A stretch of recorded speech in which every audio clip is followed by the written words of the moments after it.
I'm Brandie Yates, and welcome to this home entertainment interview. I'm here with Megan Masako Haley, who plays Gretchen Wieners in the Broadway musical Mean Girls coming to the Wharton Center. Megan, thank you so much for being here. Hi, Brandie. Thanks so much for having me. So I am wearing pink in honor of Mean Girls. I love the film. I'm very excited to see the musical for the first time. You are also wearing pink.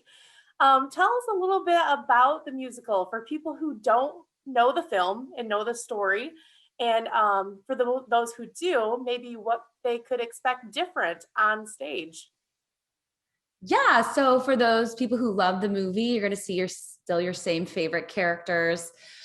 We maybe look a little different, and we're set in the present day, and we do tend to burst out into song periodically, but the general archetypes of all your favorites will be there. Your Gretchens, your Reginas, your Damiens, all of us will be there.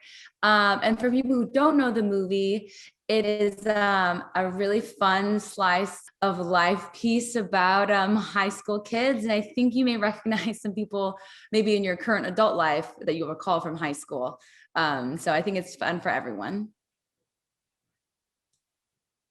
Definitely a coming of age story, I'm sure. And I'm very anxious to see how music gets wrapped into that, because there's wonderful music in the movie, but nothing that anyone sings in the movie. So it is going to be really interesting to see on stage. Yeah, it's really fun. And I think Megan, tell us a little bit about yourself. And sorry, you can go ahead, keep going. One of the cool things about having music in a musical setting is that you get to just hear some of the inner monologues that you didn't get to hear in the movie. Great. And I want to hear about you. I mean, you are no stranger to being on stage. I'd love to hear about your career and maybe how you got into being in Mean Girls. Yeah, I've been singing since I was a little teeny tiny baby. Music has always been such a huge part of my life. I started doing children's theater, and then when I got to high school, I made the leap of faith that I was just going to go for it. And I have a BFA musical theater. I moved to New York right after I graduated. I toured with Wicked for a while. And then I auditioned for Mean Girls several times over a few years.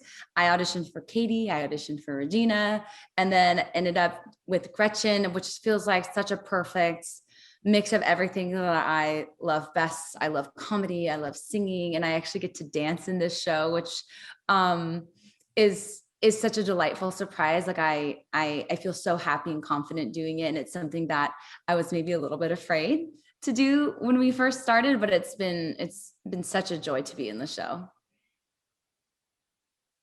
Well, yes, I'm sure the word fetch makes it into the show. For those who don't know, they will get it later, but Gretchen is one of my favorite characters, so I'm sure you are excited to play her.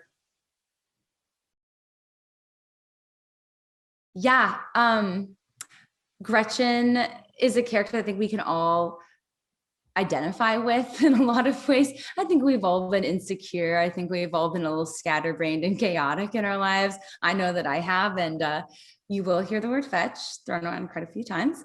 And so it's just been so fun to breathe my own life into her, and to take all the pieces from the women who have come before me, and I found a Gretchen that makes sense for me, and I think it's still really funny and relatable.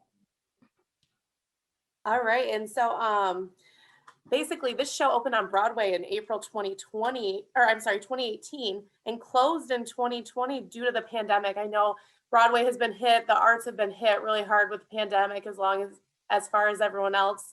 But tell me how you kind of took your role in theater during the pandemic, and how you think it's affected audiences and just Broadway overall. Yeah, I mean, during the pandemic, we had an 18-month hiatus.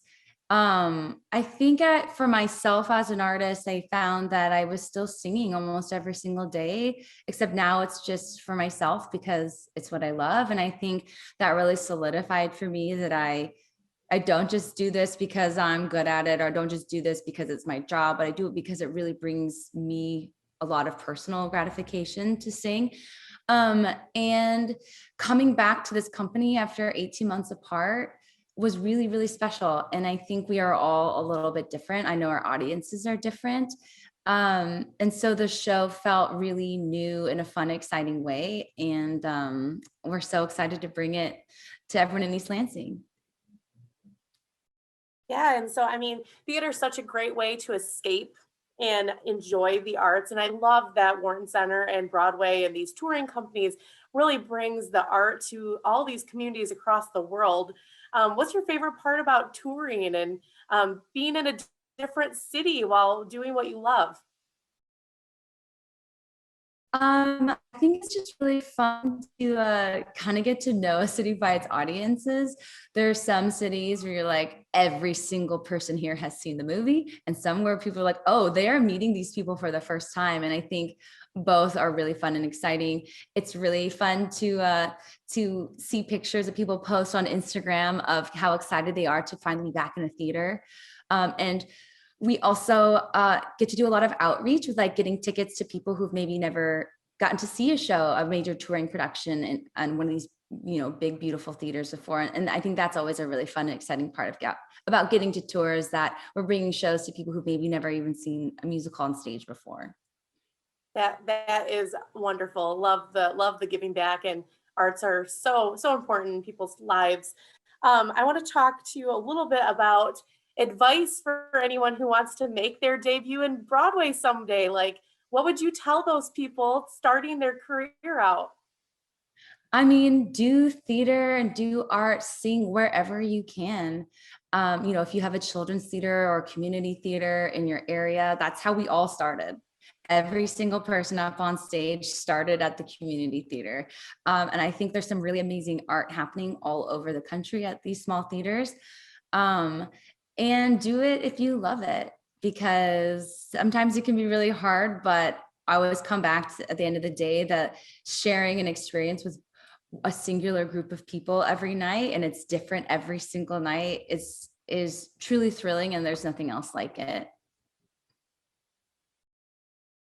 Well, great. Thank you. I'm sure people are taking that wise words of wisdom. I want to circle back to the music again. How many numbers and performance, like what will people expect on stage? I haven't listened to any of the music. Sometimes I like to go in completely blind and get surprised. But I mean, how many songs, and tell us about the staging? Um, wow, I don't think I know how many songs are, maybe 20 or so. There's a lot of music in the show.